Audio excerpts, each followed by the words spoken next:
Hello everybody, this is Chaz in Omaha, here with another build guide for you. This time we have the Bolt Druid. The Bolt Druid is the build that I chose for my starter for Season 2. First things first, I'll just go ahead and go over the basic gameplay for you.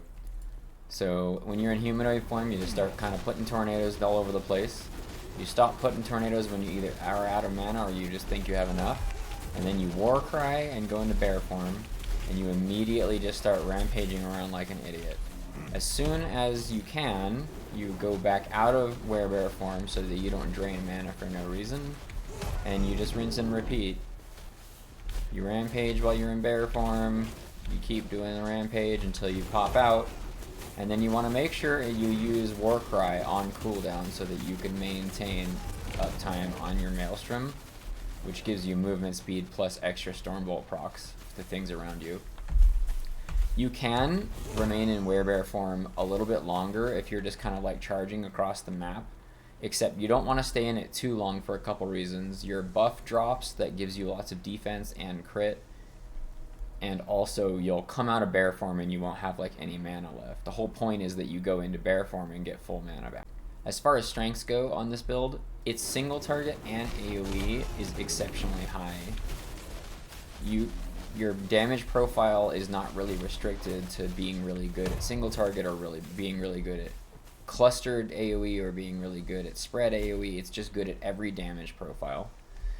On top of that, you also just move really fast through the maps. You always have haste, you always have frenzy, you can kill stuff while on the move except for when you're putting tornadoes down. But tornadoes give you an extra movement speed for a little bit while you're in humanoid form, so that like kind of makes up for itself. Another big strength of this build is that the gearing is really easy. The two uniques you see me wearing are both totally optional. You don't need them for the build to work. It'll just make you more tanky or do more damage. As far as weaknesses of the build go, the main weakness of the build is that you can get caught on stuff. Like if you do this against terrain, you can get caught and get stuck, and like it happens a lot because the bear is kind of fat. So like if the walkway is much more narrow than this, like bridges, you'll actually get caught pretty often unless you're really precise like with your targeting.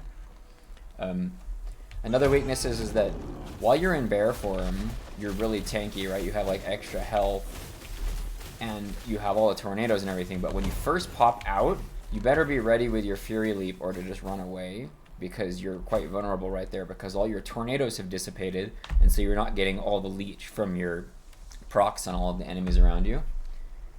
The last weakness, I guess, is sort of like subjective, but you do have to constantly rotate between Werebear and humanoid form, and you have to make sure and use your Warcry on cooldown, and I could see for some people that might get quite tiresome, because if you don't do it, then you drop your Maelstrom buff and your Werebear form buff and stuff, so you pretty much just have to rotate constantly.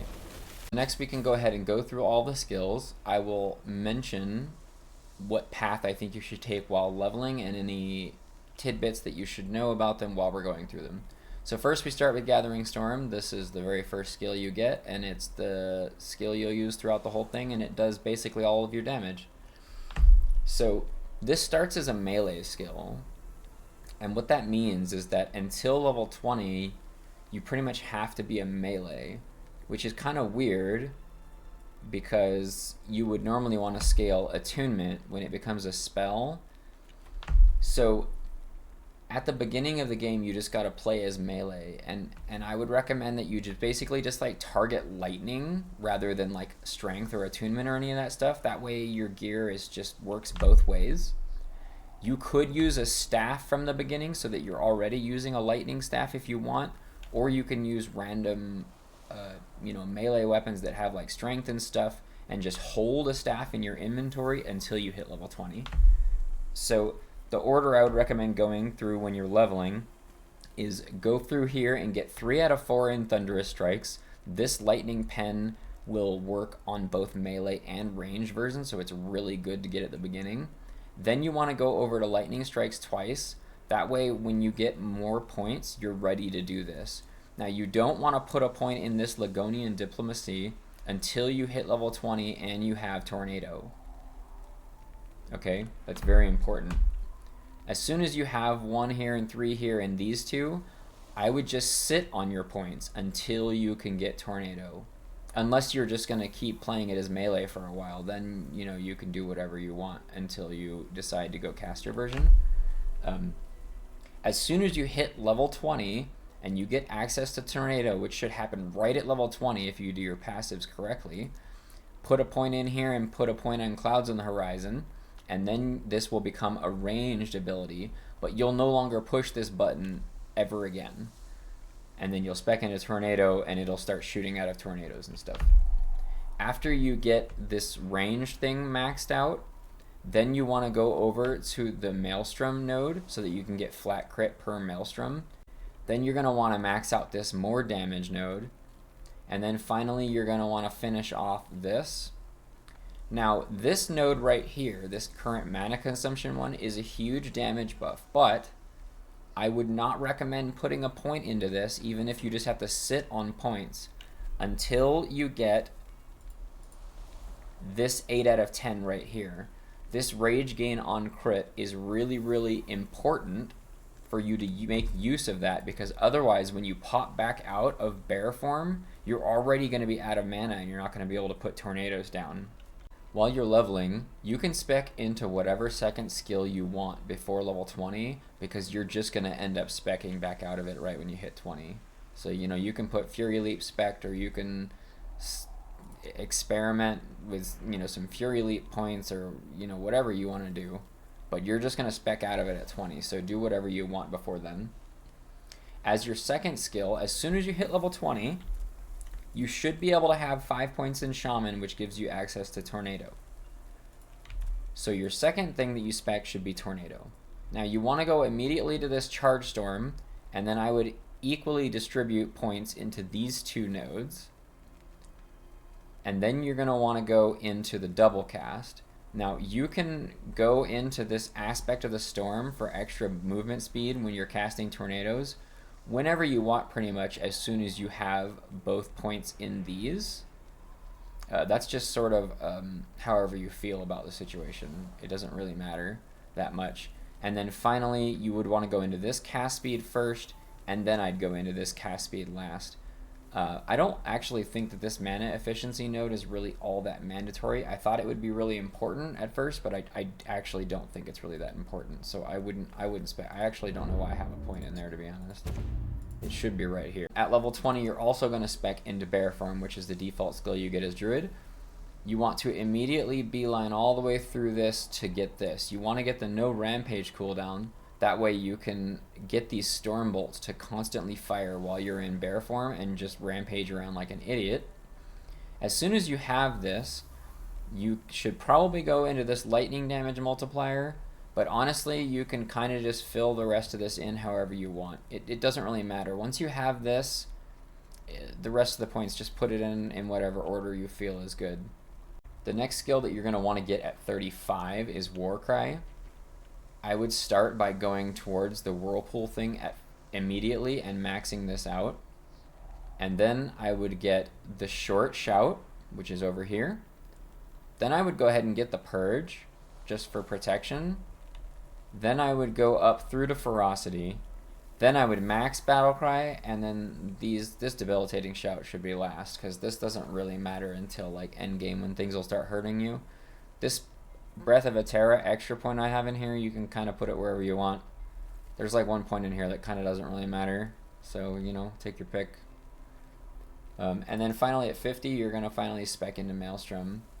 The duration on Maelstrom is really important for this to function at all, because without at least 6 stacks, this skill doesn't do anything. So depending on how diligent you are about doing your rotation really quickly so you maintain Maelstrom, you may need more or less Whirlpool stacks. I think I started with only 2 out of 4 and then went to Frenzy. Your mileage may vary.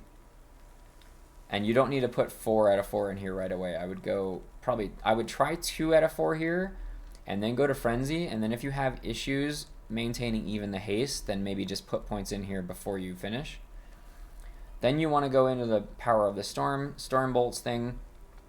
At this point, you can go with more targets or finish out the mana efficiency. It's kind of up to you. It kind of depends where your character is, how much mana regen you happen to have at the time. how much you value the AoE from this. It's up to you. And then the last thing is just stun stuff. This stun stuff doesn't really matter until endgame when things get dangerous. Okay, that's it for skills. Now we can just do a quick once over with the gear. Number 1 on the gear, as soon as you go to level 20 and you start using the tornado version of this, you have to use a staff. So it's very, very important that when you want to switch over to the tornado, which ideally should be at level 20, that you have a staff that will, like, you know, have spell damage or lightning damage or something like that for you. The Titan Heart here is quite good for this build because it gives you a ton of health, and you have to use a two-handed weapon anyways, and staves count as melee weapons, so this is just 15% DR for you. It's certainly not mandatory. You wouldn't even notice it until you're at least in empowered monoliths, but you know, it's a good idea to keep that in mind. This Stormcarved Testament is nice because it gives a ton of flat mana, and it easily gives you a 100% shock chance on your Stormbolt, so it increases your consistent damage quite a lot. It is kind of a pain in the butt to farm. I had to kill Legon like 15 times to get it. You don't really need it, but it is quite good. For the idols, you really want the prefix you see on this one here for flat spell damage to Stormbolt. It makes quite a big difference. The new Weaver enchants, I would recommend just fishing until you get this flat spell damage on them. And unlike that one, I would recommend you get at least tier 6 because it's not too hard to get tier 6 on them. And I would do that for all of these idols. Get the flat spell damage, tier 6 or higher on all of them. For the little idols, there's a lot of options. Like the flat mana and is probably the best one. Resist is also good on these. There's a couple other ones that are like just lightning damage, or like this one, spell damage if you have an active totem, which happens to be true most of the time if you have a storm carved. And then the lightning one here is also good. The spell damage while transformed there is pretty good, but I would say ideally you just want mana plus a resist. And don't sleep on the new Weaver idols for fixing your resist. Like, look at that, you get 12 necrotic from one item. It's really good, and you can get a lot of health from these too. As far as neck bases, you want either this one you see here or the cast speed one. It sort of depends. You want defense or offense, you take your pick, right? For the helms too, I think this base is better for defense and sustain. So like if you want to push higher in corruption, I think this is probably better.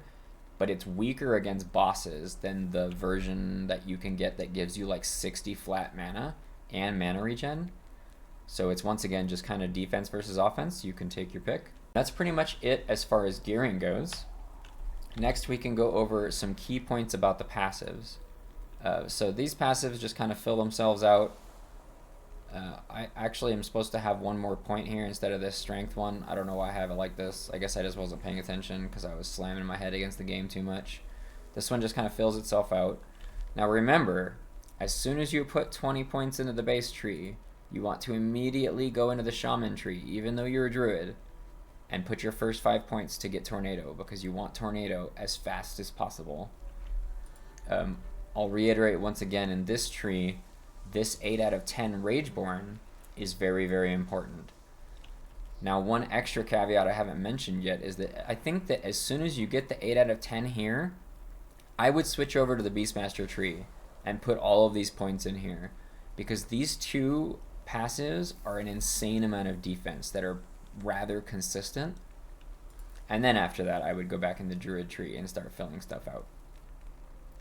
So those are the main points for the passives, and that's pretty much all there is to say. I will now show you a few of the gameplay clips so you can see it in action within Echoes. And thanks for hanging out. We'll see you again next time. I'm gonna go for 250 because it's gonna make the Harbinger harder.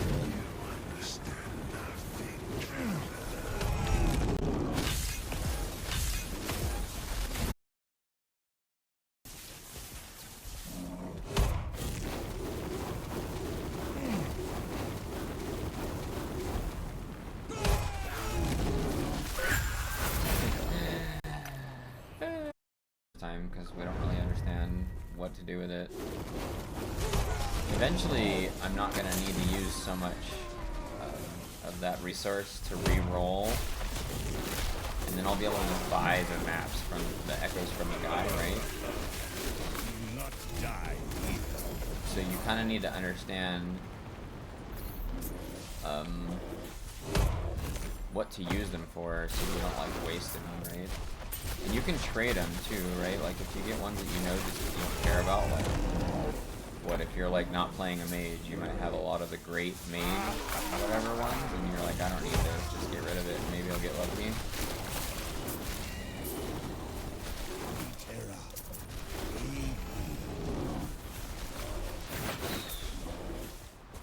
I guess we'll just do this first.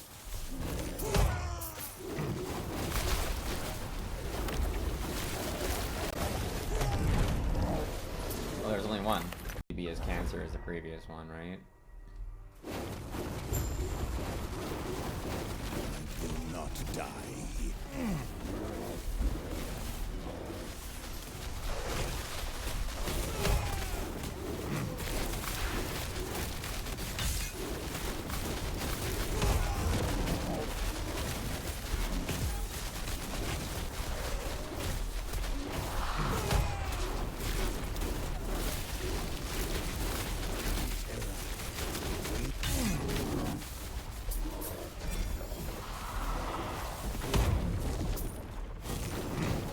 Dragon trades for nothing!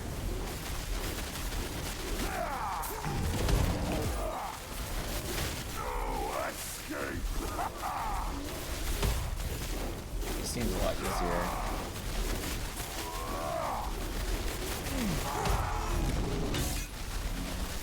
No escape!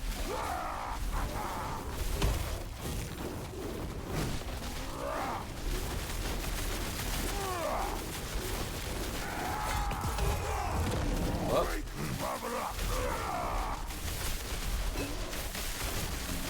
This one still is pretty cancer when he gets in the corner. All of them are cancer when they get put in the corner, because it makes it way harder to dodge them.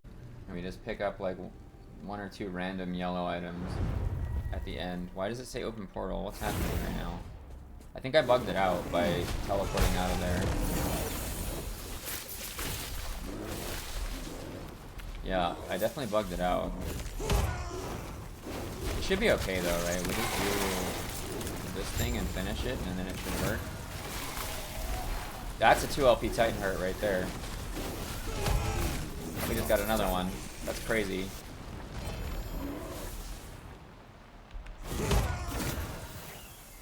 With a 38% health. Holy hell.